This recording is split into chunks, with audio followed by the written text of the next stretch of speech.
नमस्कार, आप देख रहे हैं व्हाइट पेपर। मैं हूं आपके साथ आशा सरमाल। चलिए शुरुआत करते हैं व्हाइट पेपर की बड़ी खबर के साथ ही शुरुआत करते चले। आज पूरे देश में अंतर्राष्ट्रीय महिला दिवस मनाया जा रहा है। ये बड़ी खबर आज आप देखिए, बड़े ही धूमधाम के साथ इसे मनाया गया है। अंतर्राष्ट्रीय महिला दिवस पर बड़ा सवाल जरूर है। आप देखिए किस तरह से क्या बदली है भारत में महिलाओं की स्थिति। बदलाव की राह पर क्या महिलाएं हैं, क्या अब भी दूरी बनी हुई है। आज यहाँ पर अंतर्राष्ट्रीय महिला दिवस मनाया जा रहा है, लेकिन शिक्षा और नौकरी में क्या आगे महिलाएं बढ़ गई हैं या फिर चुनौतियों का सामना अभी भी कर रही हैं। तो महिला सशक्तिकरण की आज बात हो रही है, लेकिन क्या जमीन पर यह बदलाव दिख रहा है। आधी आबादी का जो हक है, क्या मजबूती से अंतर्राष्ट्रीय महिला दिवस तो मनाया गया, लेकिन महिलाओं के हक उन्हें मिले हैं। तरक्की की उड़ान है या संघर्ष अभी भी बाकी है। तो महिलाओं की स्थिति पर आज किस तरह से मंथन और चिंतन किया गया है, इसी पर आप देखिए किस तरह से लगातार आज बहस छिड़ गई है। बताते चले कि आज के समय में हर क्षेत्र में तेजी से आगे महिलाएं बढ़ रही हैं। ये बड़ा दावा पेश किया जा रहा है, जिसकी वजह से उन्हें लेकर समाज में भी नजरिया बदला है। और एक स्टडी के अनुसार अगर बात की जाए तो आप देखिए, भारत में पिछले 7 सालों में महिलाओं की रोजगार दर में अभूतपूर्व वृद्धि दर्ज की गई। तो आपको बताना बहुत अहम है कि आंकड़े क्या कहते हैं। देखिए, 17 और 18 में महिलाओं की रोजगार दर 22% थी, जो 23 और 24 में बढ़कर 40.3% हो गई और लगभग दोगुनी वृद्धि देश में महिलाओं की आर्थिक भागीदारी और सशक्तिकरण की दिशा में महत्वपूर्ण कदम माना जा रहा है। लेकिन इसके साथ साथ हर चुनौती का सामना क्या महिला कर रही है। चुनौतियां अभी भी बरकरार हैं। सामाजिक और सांस्कृतिक बाधाएं क्या अभी भी हैं। घरेलू जिम्मेदारियां, लैंगिक रूढ़ियां महिलाओं की राह में क्या यहां पर रोड़ा बन सकती है, या फिर अभी भी आप देखिए किस तरह से महिला संघर्ष कर रही है। ग्रामीण क्षेत्रों में महिला रोजगार की बात करें तो 96% की वृद्धि जरूर दर्ज की गई, जबकि शहरी क्षेत्रों में यह आंकड़ा 43% तक रहा है। और इस बदलाव का श्रेय सरकार की विभिन्न योजनाओं और नीतियों को जा रहा है।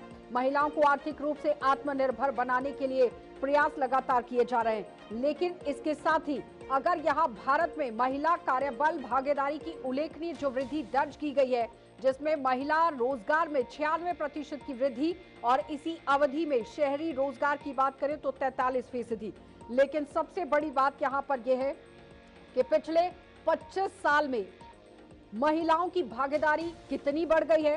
भारतीय महिलाओं की स्थिति में कई बड़े बदलाव आ गए और अब यहाँ पर आपको ये बताना बहुत अहम है कि कहां कहां पर बदलाव हुए हैं। देखिए, महिलाओं की स्थिति में कई बड़े बदलाव हुए, जिसमें ये कहा गया कि आज भारत में स्टेम यानी कि विज्ञान, तकनीक, इंजीनियरिंग और गणित की पढ़ाई करने वालों में 43% महिलाएं हैं और दुनिया में सबसे अधिक ये आंकड़ा है। तो एक समय था जब इंजीनियरिंग कॉलेजेस में लड़कियों की गिनती ऐसे ही की जाती थी जैसे कि दुर्लभ प्रजाति की गिनती हो रही है, लेकिन आज लड़कियां लैब में रिसर्च कर रही हैं, पेटेंट ले रही हैं, टेक कंपनियों में बड़े पदों पर बैठी हुई हैं। लेकिन उसके साथ ही पंचायतों में भी आज महिलाओं की भागीदारी 46% तक पहुंच चुकी है। तो आज सरपंच और पंच के रूप में एक महिला फैसले ले रही है। गांव की चौपाल में महिला आवाज उठा रही है। लोकतंत्र की तस्वीर को और मजबूत किया गया है। लेकिन क्या सचमुच बदलाव आया है जमीनी स्तर पर?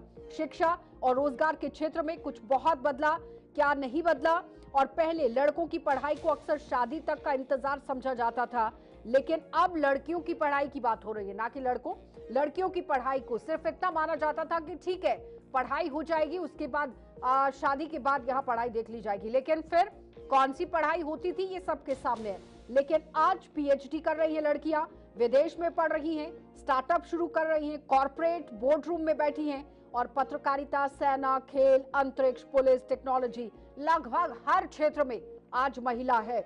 और इंटरनेट में भी महिलाओं की आवाज को मंच दिया गया है, जिसमें इंटरनेट में आप देखिए डिजिटल प्लेटफॉर्म ने कमाई के रास्ते खोल दिए हैं। घर बैठे हुए कारोबार खड़ा करने की कहानियां अब अपवाद नहीं लगती हैं, सचमुच दिखती हैं। बहुत सी महिलाएं आज आर्थिक रूप से स्वतंत्र हैं। अगर इन सबको देखा जाए तो आखिरकार समझ लिया जाता है कि आधी आबादी को आधा मौका देना ही पड़ेगा। लेकिन यहीं पर कहानी में एक छोटा सा ट्विस्ट आ जाता है, वही ट्विस्ट जिसे इकोनॉमिक मार्जिन हाउसिल अपनी किताब यहाँ पर लिखता है और सेम एज एवर में वो बताता है कि दुनिया बदलती है, लेकिन कुछ चीजें अजीब जिद्दी होती हैं, वे बदलने से इनकार कर देती हैं। लेकिन उसके साथ ही घर के काम की कोई सैलरी नहीं होती और 577% अधिक समय यहाँ पर खर्च होता है। यानी कि सबसे पहले बात कर लेते हैं कि घर के काम की, जो दुनिया का सबसे बड़ा उद्योग होता है, जिसकी कोई सैलरी नहीं होती है, और भारतीय महिलाएं घरेलू कामों पर पुरुष की तुलना में औसतन 577% ज्यादा खर्च करती हैं। यानी कि 577%, 577% ज्यादा समय खर्च करती हैं। और अगर ये कंपनी हो तो महिलाएं उसकी full time CEO, manager, worker और सपोर्ट स्टाफ सब कुछ होती हैं। तो यहाँ 25 साल की पहले की यहाँ कहानी आप देखिए, आजादी के बाद अब 2026 तक में महिलाओं की स्थिति में क्रांतिकारी बदलाव आ गए हैं, जहां वे विकास की लाभार्थी से नेतृत्व यानी कि विमेन लेड डेवलपमेंट बन गई है। तो 26 तक महिला सशक्तिकरण, आर्थिक भागीदारी, शिक्षा और निर्णय लेने की क्षमता में काफी प्रगति हुई है। फिर भी कामकाजी पारिवारिक संतुलन यानी कि वर्क लाइफ बैलेंस और सुरक्षा से जुड़ी हुई चुनौतियां अभी भी हैं। तो अब आर्थिक सशक्तिकरण की अगर हम बात करते हैं, एम्पावरमेंट की बात होती है, इकोनॉमिक एम्पावरमेंट। 2026 में अगर हम देखें तो भारत का जेंडर बजट ऐतिहासिक शिखर पर है, जो केंद्रीय बजट का 9.37% है, जो कि 5.01 लाख करोड़ बनता है। फिर जेंडर इक्वेलिटी के लिए ये निर्देशित करता है। स्वयं सहायता समूहों के माध्यम से ग्रामीण महिलाएं लखपति दीदी बन गई। अब शिक्षा और कौशल यानी कि एजुकेशन एंड स्किल्स पर जो सरकार काम कर रही है, तो भारत में स्टेम, जिसमें कि विज्ञान, तकनीक, इंजीनियरिंग, गणित की पढ़ाई में 43% महिलाएं हैं, जो दुनिया में सबसे अधिक में से एक है। अब प्रधानमंत्री कौशल विकास योजना में लगभग 45% लाभार्थी महिलाएं हैं। दूसरी तरफ नेतृत्व और राजनीतिक भागीदारी यानी कि लीडरशिप एंड पॉलिटिक्स, पंचायतों में महिलाओं की भागीदारी 46% तक पहुंच गई है और 47 करोड़ से भी ज्यादा महिला मतदाता अब निर्णायक भूमिका में है। 2025 में एनडीए की अगर बात करें तो आपने देखा कि पहला बैच स्नातक होने का एक बड़ी उपलब्धि भी किस तरह से देता है। लेकिन चुनौतियां और सुरक्षा, चैलेंजेस एंड सेफ्टी को लेकर अगर बात करें कि महिलाओं के लिए कौन कौन सी बड़ी चुनौतियां, चैलेंजेस रहते हैं, और क्या सेफ्टी को लेकर सरकार जो बड़ी बड़ी बातें करती है कि महिला सुरक्षा को लेकर काम किया जा रहा है, क्या वाकई में वो सुरक्षा आज महिलाओं तक पहुंचती है, ये एक सवाल है। क्योंकि कामकाजी महिलाओं के लिए घर और दफ्तर का दोहरा बोझ होता है। सुपर वुमेन सिंड्रोम के कारण यह शारीरिक मानसिक स्वास्थ्य के लिए जोखिम बन रहा है। कामकाजी स्थानों पर सुरक्षा, यौन उत्पीड़न की समस्या भी एक चुनौती बन गई है, जिस पर सरकार ने बहुत अच्छे से काम भी किया। अब डिजिटल और स्टार्टअप क्रांति यानी कि स्टार्टअप इंडिया के तहत 75,000 से भी ज्यादा महिला नेतृत्व वाले स्टार्टअप हैं। इंटरनेट ने महिलाओं को घर बैठे कमाने और अपनी आवाज को उठाने का एक मंच प्रदान कर दिया है। तो कुल मिलाकर अब यहाँ पर महिला सशक्तिकरण को लेकर जो बड़ी बात हो रही है, उसके उदाहरण पेश किए गए। लेकिन महिलाओं के लिए कई सारी जो सरकारी स्कीम्स हैं वो भी लाई गई हैं, जिसमें आपने देखा शिशु लोन नए बिजनेस के लिए दिया जाता है, 50,000 रुपए तक का लोन है। किशोर लोन है जो कि 50,000 से 5 लाख रुपए तक का लोन है बिजनेस को आगे बढ़ाने के लिए। फिर तरुण लोन आ जाता है, जिसमें बिजनेस के विस्तार के लिए 5 लाख से 10 लाख रुपए तक का आपको लोन मिलता है। लेकिन खास फायदा देखिए, आवेदकों को प्रायोरिटी दी जाती है और कई बैंक्स में वित्तीय संस्थान महिला उद्यमियों को ब्याज दरों में 0.25% से यहाँ कुछ बदलाव रखे गए हैं कि 0.50% तक छूट प्रदान होती है।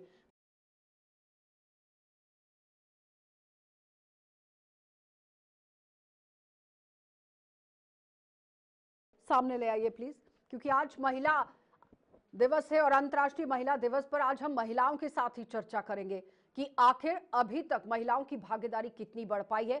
तो पैनल में इस वक्त हमारे साथ शशि ठाकुर हैं, पूर्व डीएसपी हैं, रिटायर्ड, बहुत बहुत स्वागत जुड़ने के लिए। डॉक्टर महजबिन नबी हमारे साथ जुड़ गई हैं, उद्यमी हैं, आपका भी बहुत बहुत स्वागत।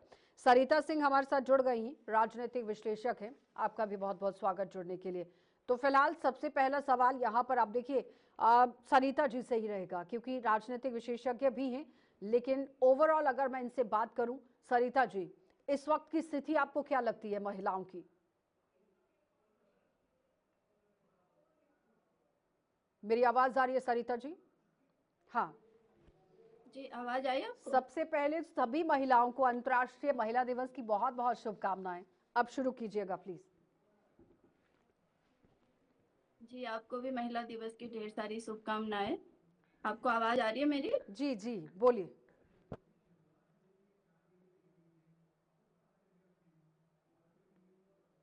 अनम्यूट कर लीजिए जरा सरिता जी, आपकी आवाज नहीं आ रही है मेरे पास।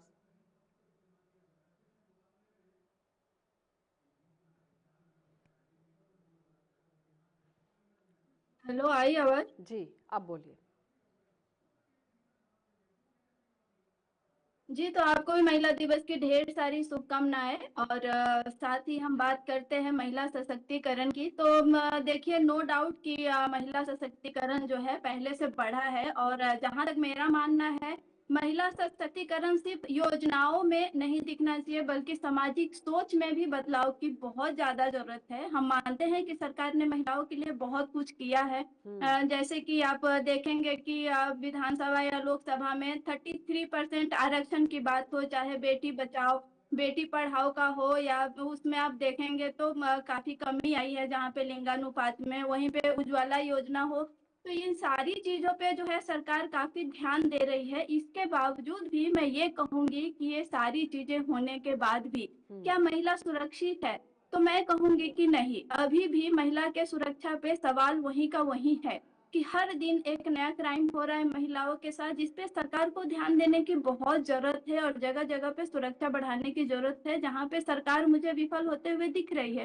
वहीं पे अगर आप नेशनल क्राइम रिकॉर्ड के हिसाब से तो आप देखेंगे तो मतलब महिलाओं के अपराध के खिलाफ लाखों में जो है वो मामला दर्ज होता है। और बहुत सारे मामले तो ऐसे हैं मैम कि पुलिस तक नहीं पहुंच पाते हैं, दर्ज नहीं करवा पाते हैं। चाहे बहुत सारे जो ग्रामीण लोग होते हैं वो नहीं पहुंच पाते हैं। तो मुझे लगता है कि इस पे वर्क करने की बहुत ज्यादा जरूरत है। जी साथ ही महिलाओं को भी सरकार के साथ साथ इसमें हिम्मत दिखाने की जरूरत है कि वो खुद से आगे बढ़े। सरकार ठीक तो योजना देती है, पर उसका कैसे लाभ लेना है, तो उसके लिए सबसे ज्यादा जरूरी है कि महिलाओं के शिक्षा, स्वास्थ्य, ये सब पे ध्यान दें। ठीक है। ये बहुत अच्छा, जरूरी है कि बरकत कौर इससे क्या रत्न होता है हमारे कि साथ जुड़ी महिला हुई हैं, स्ट्रांग होती अधिवक्ता है, हैं। महिला आपका भी शिक्षित बहुत बहुत होती है। तो स्वागत बरकत जी। और शशि ठाकुर हमारे साथ जुड़ गई हैं, पूर्व डीएसपी हैं।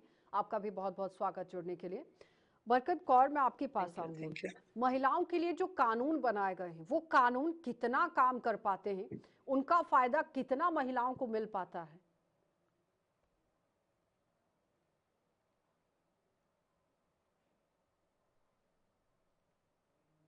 बरकत जी, आवाज आ रही है?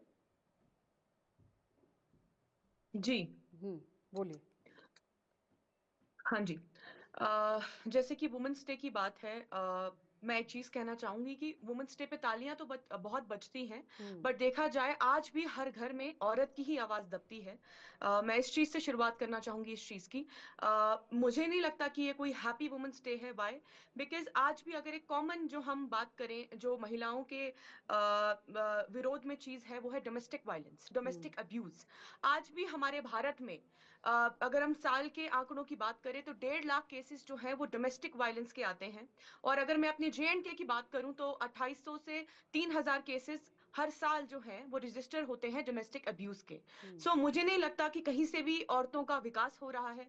कोर्ट में बहुत सारे केसेस जो हैं वो अभी भी पेंडेंसी में चल रहे हैं। औरतें आ रही हैं, एंड जैसे कि हम कहते हैं, सॉरी मुझे ये चीज वकील होते हुए कहनी पड़ रही है, बट टू बी ऑनेस्ट मुझे नहीं लगता कि स्पीडी जस्टिस मिल पा रहा है डोमेस्टिक वायलेंस केसेस में अभी भी।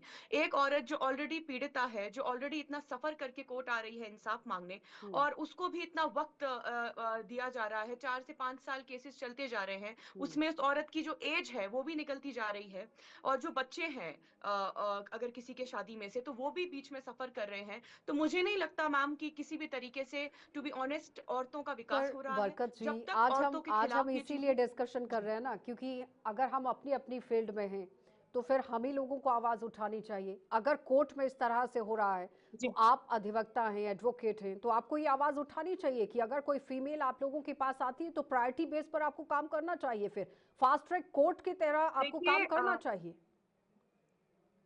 देखिए मैं आपकी बात बिल्कुल मानती हूँ। मैं बहुत वोकल इंसान हूँ, मैंने इससे पहले भी इस चीज के बारे में बात की है, लेकिन उसकी वजह से भी मुझे बहुत कुछ सफर करना पड़ा है। मुझे कुछ जजेस के द्वारा ही कुछ ऐसी बातें बोली गई जिसकी वजह से मुझे बहुत ज्यादा ऐसा लथाड़ा गया कि जैसे मैंने कुछ गलत कर दिया हो इस चीज के बारे में आवाज उठा के।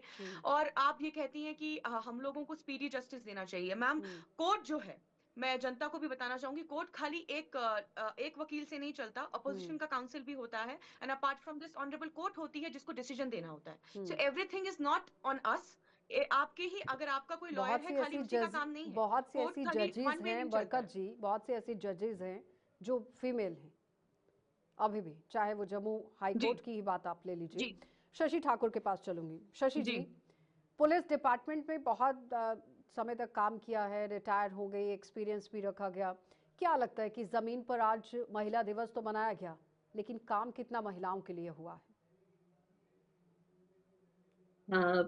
मैडम, इसका एक तो सबको मुबारक इस दिन की। आप ये कह रहे हैं, इसमें तो कोई दो राय नहीं है कि हम आगे नहीं बढ़े हैं या लड़कियां आगे नहीं आई हैं या उनको एक्सपोजर नहीं मिल रहा है, जब बिल्कुल बड़े अच्छे तरीके से मिल रहा है। हाँ, ये मैं जरूर कहूंगी कि उतनी लेवल पे नहीं मिल रहा है जैसे उनको मिलना चाहिए। मैडम जैसे बोल रहे हैं, सच बात है ये, कि जब तक सोसाइटी बदलेगी नहीं, उसका दिमाग बदलेगा नहीं, उनकी सोच बदलेगी नहीं, तो कैसे हो सकता है पॉसिबल? किसी फील्ड में देख लीजिए, अभी ये कोर्ट की बात कर रहे हैं तो बात सच है। एक केस को 20 साल लग जाएंगे तो वो कहाँ से जस्टिस लेगी, क्या लेगी, पैसे कहाँ से पूरे करेगी? मतलब ये सारी चीजें मैनेज करना मुझे नहीं लगता इतना आसान है। वो छोड़िए, आप लड़की के राइट्स की बात कर दीजिए, तो हर आदमी अपने अपने सेल्फ सेंटर्ड है। अगर वो कहीं पीछे की तरफ देख लेगी राइट्स की, तो ब्रदर ही नहीं छोड़ेंगे, बाकी इंटरेस्टेड लोग नहीं छोड़ेंगे। ये मैंने अपनी आंखों से देखा हुआ है कि अगर कोई लड़की, जैसे उसको राइट्स मिले हुए हैं, वो राइट्स की बात करती है, भाई हो सकता है खुश होके दे भी दे, मोहल्ले वाले और आगे पीछे गांव वाले नहीं देने देते कि इनके घर में दे दिया तो फिर तो हमारी भी बारी आ जाएगी।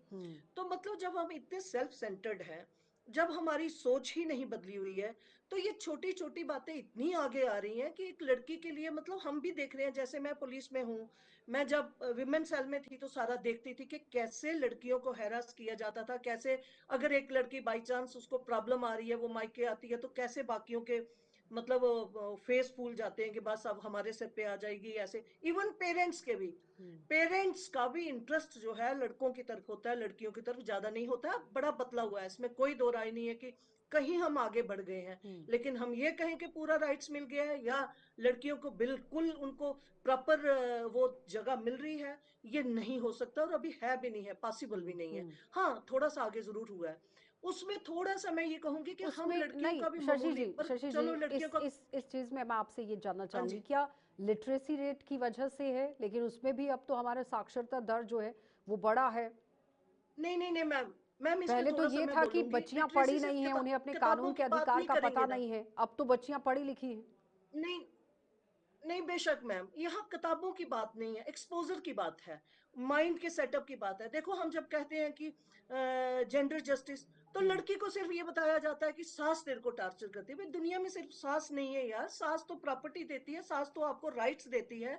ठीक है, वो भी होगा, लेकिन जब हम माँ बाप की सारी बात सुनते हैं तो हमें सास की भी सुननी चाहिए। जब हम वहां बैलेंस बनाते हैं, वहां सारी बातें करते हैं, तो हमको वहां भी करना चाहिए। हमें सिर्फ ये पढ़ाया जाता है, और लड़की इतनी ज्यादा स्केर्ड हो गई है, इतनी डर गई है कि सच ही पता नहीं सास कोई हवा है कि वो जाते ही खत्म कर देगी, जब मार देगी तो उसके लिए वो पहले ही तैयार हो जाती है, डांग लेके, बड़ा सा वो बल्ला लेके, नहीं जी मैंने जाते पहले मैंने सर फाड़ना है, कि देखना है पहले मैं फाड़ूंगी तो मैं जीत जाऊंगी।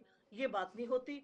उसको पूरी एजुकेशन, उसको प्रॉपर एक्सपोजर देना पड़ता है, उसको प्रॉपर दुनिया का बैलेंस बताना पड़ता है, उसको ये बताना पड़ता है कि अगर आप बेनिफिट्स लेने जा रहे हो तो शॉर्ट टर्म बेनिफिट्स में आना है, लॉन्ग टर्म में आना है। तो मतलब यहाँ हमारा भी थोड़ा बहुत कसूर है, ठीक है क्योंकि मैं एज बरकत एक जी, लेडी हूँ, अगर मैं मैं इस आपके बात को पास बड़े आऊं, प्रॉपर तरीके से। नहीं, ये संस्कार तो माता पिता को डालने चाहिए और माता पिता डालते भी हैं, इसमें कोई दोहराए नहीं है।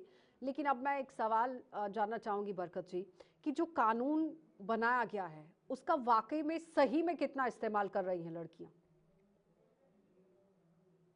डोमेस्टिक वायलेंस देखिए के मैम, केसेस हैं। इस्तेमाल जो औरतों के लिए कानून बनाए गए हैं, अगर मैं उसकी बात करूं, तो काफी औरतें हैं जो उसको मिसयूज भी कर रही हैं, टू बी ऑनेस्ट। यहाँ पे बायस होके मैं बात नहीं करूंगी, क्योंकि वुमेन्स डे की बात है, मुझे लगता है हर दिन औरत को सेलिब्रेट करना चाहिए, यहाँ नहीं, पे सच रियलिटी की सामने बात हो रखना रही है। चाहिए सो अगर मैं बरकत जी। ग्राउंड जी, तो ग्राउंड लेवल की अगर मैं बात करूं, तो मुझे लगता है वाकई में जो बेचारी पीड़िता है, आधे से ज्यादा वो कोर्ट पहुंच ही नहीं पाती। वाई? सोसाइटी के डर से। सोसाइटी के डर से, प्रेशर से, या फिर कोई ऐसी होती है जो बेचारी यतीम होती है जिसके आगे पीछे कोई नहीं होता। एंड सबसे इंपॉर्टेंट चीज मैम, मैं सॉरी, मैं माफी चाहूंगी यहाँ पे, मैं जानती हूँ पुलिस की भी मतलब जो पोस्ट की मैम है, मैं माफी चाहूंगी उनसे पहले ही। प्रॉब्लम क्या आती है मैम, ग्राउंड लेवल बिल्कुल पे आती रियलिटी है। बोलनी जैसे चाहिए सबसे मैडम, पहले हम मैडम भी, मैडम यहाँ रियलिटी जी बोलनी जी चाहिए, क्योंकि जी लोगों जी, को पता मैं होना माफी चाहिए चाहूंगी गलत उस चीज कहाँ के है लिए, सच, पहले ही कुछ तभी लोग हम ऑफेंड भी आगे हो बढ़ सकते हैं। सकते हैं। जी जी। तो पहले मैंने कितने केसेस में देखा है मैम, वुमेन सेल्स हमारे बने हुए हैं, तो हम भी अपने क्लाइंट को पहले रेफर करते हैं कि आप पहले एक application, formal application women's police station में जाके दे दीजिए, लेट्स सी वहां क्या होता है, उसके बाद आप कोर्ट अप्रोच कीजिए, सो दैट हम कोर्ट के आगे भी ये चीज रख सके कि ये ग्राउंड लेवल पे हेल्प मांगने गई थी। But I am so sorry to say, मुझे लगता है वहां जाके औरतें और हैरस हो जाती हैं। वो कहती हैं हमें बार बार हफ्ते हफ्ते बाद बुलाया जाता है, हमें घंटों बाहर बिठाया जाता है, हमारी कोई सुनता नहीं है, और उसके बाद वहां पे भी उनको तारीख पे तारीख ही मिलती है जैसे कोर्ट में मिलती है, टू बी ऑनेस्ट। इसके अलावा अगर आप कहते हो कि जस्टिस औरतों को किस तरीके से वो अपने कानूनों का मतलब इस्तेमाल कर रही हैं, जो उनके राइट्स दिए गए हैं, मुझे नहीं लगता कि उनको कोई भी बेनिफिट मिल रहा है। वाई? क्योंकि पहले वो नीचे लेवल पे, ग्राउंड लेवल पे पुलिस स्टेशन में सताई जाती हैं, फिर वो कोर्ट अप्रोच करती हैं। मैं कहूंगी कुछ केसेस में मैम औरतें यतीम होती हैं, उनके पास पैसे भी नहीं होते लॉयर अफोर्ड करने के लिए, तो वो क्या सोच के आएंगी अपने अच्छा कोर्ट में बरकत जी, इंसाफ मांगने के एक लिए, तो वो लीगल एड। बरकत जी, एक सवाल मैं आपसे जानना चाहूंगी। जिस तरह से मैं यहाँ पर देख रही हूँ 7 इम्पॉर्टेंट, मैं जो हमारे पास यहाँ एक्ट है मैं उनसे बोलना चाहूंगी, उनसे पूछना चाहूंगी आपसे। Posh act 2013, BNS section 74, BNS section 77, घरेलू हिंसा अधिनियम 2005, फिर BNS section 78, BNS section 63, 64 and 65, दहेज प्रतिषेध अधिनियम 1961। इन तमाम एक्ट्स का सही से कितना इस्तेमाल होता है, और वाकई में जेन्युअल कितने लोग पहुंचते हैं और कितने लोग जेन्युअल नहीं होते हैं परसेंटेज के हिसाब से? अगर 100% पर बात होती है तो कितने परसेंट सही और गलत होता है? क्योंकि लॉयर बहुत बेहतर से देखिए समझता मैम है 70, कि उसका क्लाइंट सही जी कितना बोल रहा है और झूठ 70% कितना बोल केसेस, रहा है।